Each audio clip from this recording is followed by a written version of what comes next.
COVID, Gary's always telling us that a crisis is a terrible thing to waste. I didn't wait for $5,000-$10,000 worth of production to produce a podcast AI with fake filters. But I saw someone that dominates both languages, and she was just energetic. And I reached out to her. I said, "Would you like to be on my podcast? It's on Zoom." So I don't even know why she accepted. It was the most ghetto quality ever, right? And I interviewed you. Next thing you know, she's catapulted as an internet sensation, working with brands. And then, can you tell us a little bit how you became Cooking con Omi? Bueno, primeramente, hola mi gente. Okay, NAHREP. First of all, I love Chicago, and the fact that I'm from Rhode Island. I came from Rhode Island, and the fact that you guys have the better weather than Rhode Island right now is. ¿Y dónde está Martín? Where's Martín? He's outside on the phone. He's outside, but I was in Pilsen yesterday at Rabanitos. Have you guys ever heard of their protein bars? They have these tamales. Don't look at me in that tone of voice. They're protein bars. Amazing. So I'm really happy to be here. And really to tell you the shortened version of Cooking con Omi, it was just something that was born during the pandemic. I love cooking. I love being in the kitchen. I have a big family. I have 4 boys, ages 25 to 12, plus my husband, that makes 5, and I'm the only reason why we're ever late. So I showed what I was doing, which was cooking 3 times a day. What were you doing before cooking, though? For 10 years. You still do it, though, but what were you doing? Yeah, for 10 years, I was a professional makeup artist. I did events, everything from weddings to quinceañeras to special events, runway shows, everything. So then she decided to start doing cooking videos to get more lead generation for her business and her studio. At what point did you realize, holy wow, I'm growing big time in this food segment, and you had no culinary training experience? It's just had a passion. And where'd the recipes come from? La casa de mi abuelita. La cocina de mi abuelita. Yeah. My grandmother's kitchen, really. I had my Instagram page, which at the time, you know, for makeup artists, it was like a big deal to have an Instagram page that you could just show off all the skills and all your clients, and it was like your calling card. It was your business card, because you could show people what you could do. And during the pandemic, I could have very easily showed tutorials on how to do your makeup, pero ¿pa dónde vamos? Everyone's wearing a mask, we're not going anywhere. And so I used my stories on that makeup page to just show what I was doing, which was cooking.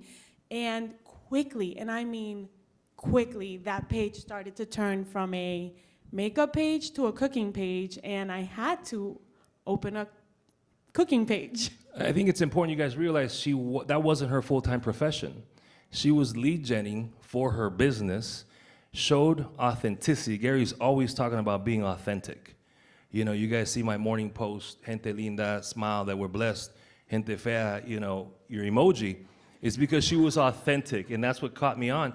And so how did you get discovered? I think there was an episode that you guys all know who Gordon Ramsay is? So he went to Puerto Rico and he tried to remake El Pegao, right? The crispy rice. And the internet went crazy. But Omi did something classy. Instead of bashing him, which is nowadays we can't even have a conversation, she actually tried to have a conversation. She said, why don't you come to my house and let me show you how it's done? And he caught the attention. And how did you get picked to be on his show? I to this day, I don't think I know the answer to that. It was more like I opened up my email one day, and there was an email from his team saying, we would love for you to be on the show. But in a moment like that, it could be very intimidating for you to go from, I'm just, you know, showing these videos because it's what I do and what I love, versus this is a whole chef wanting to work with me, and I have no classical training. I have no kind of training in the kitchen. You don't know how to debone a chicken. Like I know how to debone a chicken. Listen, I grew up in el campo de Puerto Rico. I knew how to debone a chicken, but I didn't know the techniques. Okay. And then realizing that as a Puerto Rican, my sauce game was not strong because I've relied for 40 years on habichuelas as my sauce. Like, that's my sauce. Yeah. So you get on the show. What really I like about this story is that she just put her passion on video, and it took her to that. What kind of business opportunities has it provided now? Because we have a business audience here. Absolutely. You know, of course, because of the exposure, prior to the show, I was already working with brands. And when working with brands, it is all about how you present yourself. It's all about how you present the product, how you talk about it. In social media, things can go left very quickly. I mean, really quick. You can get into conversations that you really don't want to have because you really want to protect your brand. And therefore, by protecting my brand, they entrusted me enough to be able to work with me, and I can work with their brands.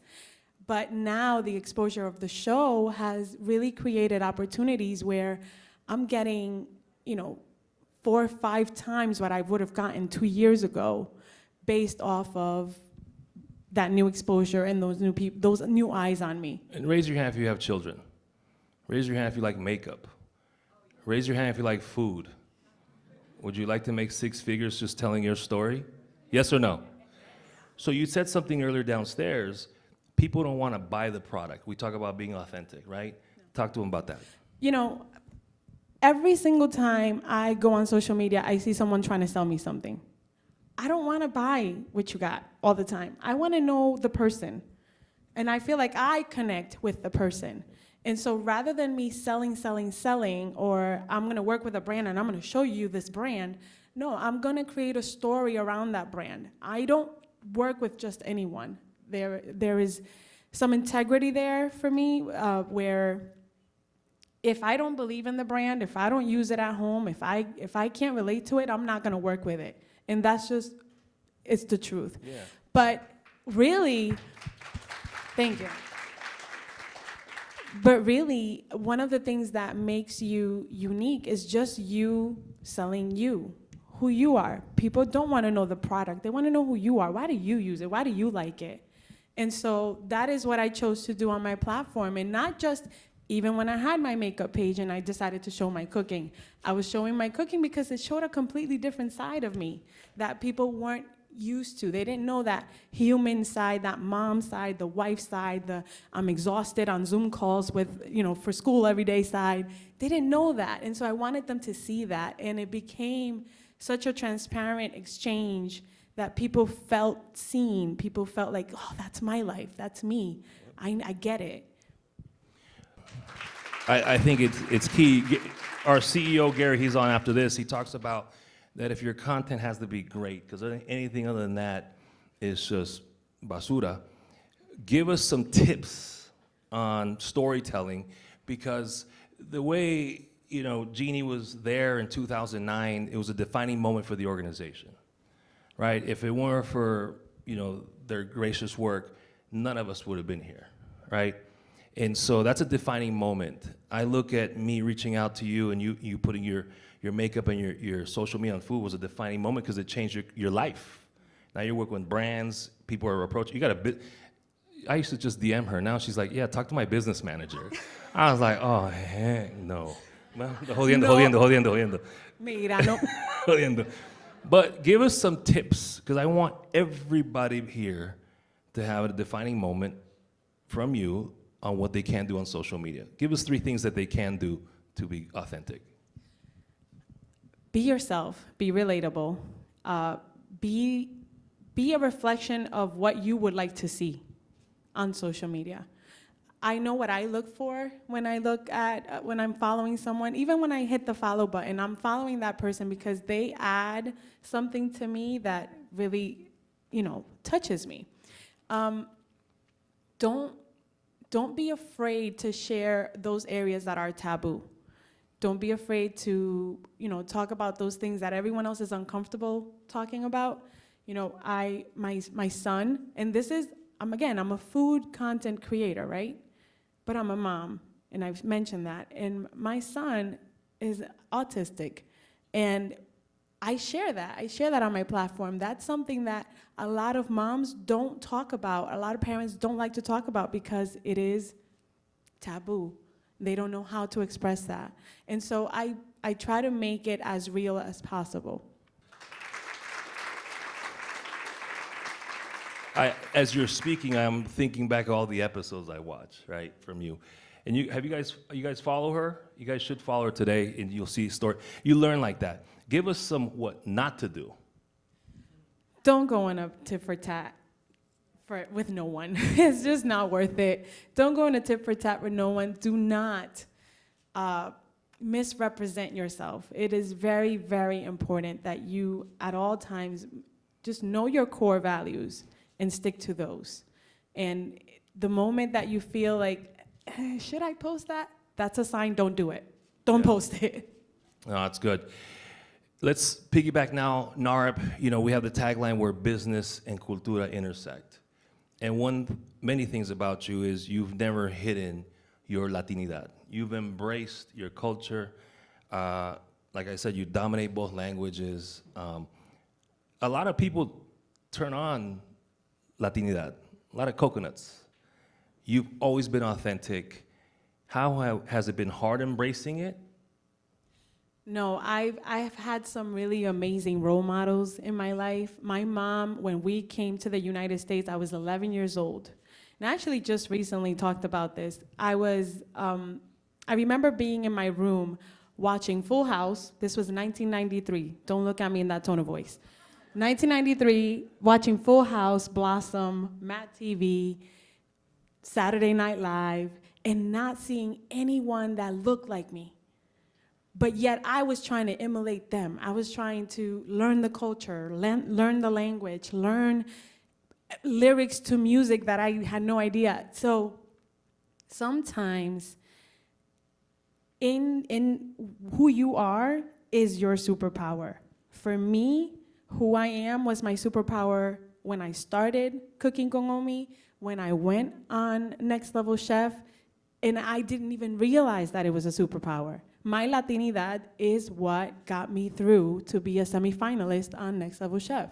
Applause for that. You know, if you see you come to our events, it's a business crowd, but we're very proud of our culture. And that's why I framed it that way, because, you know, authenticity is key, but more importantly, it's our responsibility to maintain and further the traditions and culture of our grandparents or whatever time we came to this country. So it's really important to maintain, and I see that in you. So what's next? I know you're talking big collaboration brand deals with big brands, and that is cool to see someone that looks like us on the mainstream. Talk to us a little bit on you have to pivot and learn more business. Yeah. So first of all, I want to share with you guys what you do is very purposeful. And in everything that you do in life, when you find that purpose it's another level. You kick into a gear that you really didn't know you had. And for me, the purpose of me continuing on with creating the food videos on social media was really because I kept hearing it. I kept hearing from people, you have no idea how you've connected me to my culture. My abuelita passed away when I was X years old, and she never taught me that recipe. And so I kept hearing that, and it kept giving me more ammunition and more building my fire to understanding that purpose and to understanding my why. I think that understanding your why you do what you do, is so important to everything that you put your heart and energy to. In terms of what's next for me, gracefully, the exposure through the show, I am working on my first book, and I'm working on marrying what I would have never thought, marrying the two, my makeup world and my now culinary world, and I'm actually launching my very first makeup, oh my gosh, it's a makeup line. Well, it's more than a line, it's a palette through another big name company. So I will have a collaboration with makeup, all because of food. Look at Rihanna did it through makeup. Now Omi's gonna do it through makeup, right? You literally sat here through all the sessions. Yeah. What did you get out of the panels? Oh my gosh, there were so many nuggets and so many moments where I felt like what we do is not that much different. What I do is not that much different from what you do. It's just different puzzle pieces. But it's so beautiful to see how this organization is by Latinos for Latinos. Is absolutely, like, it blows my mind. So how is it dealing, one of Gary's blogs is, and I always re-quote them, he's gonna say you got it wrong, is, what's the one, Gary, about the elephant?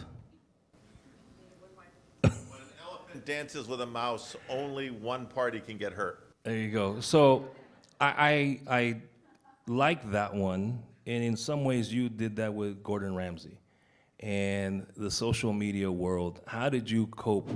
Because now he calls you when he's in town to consult on other shows. That's pretty cool. So how do you deal with a giant like that and you didn't have any formal training? You literally turn your passion into a profession. We all put our pants on the same way.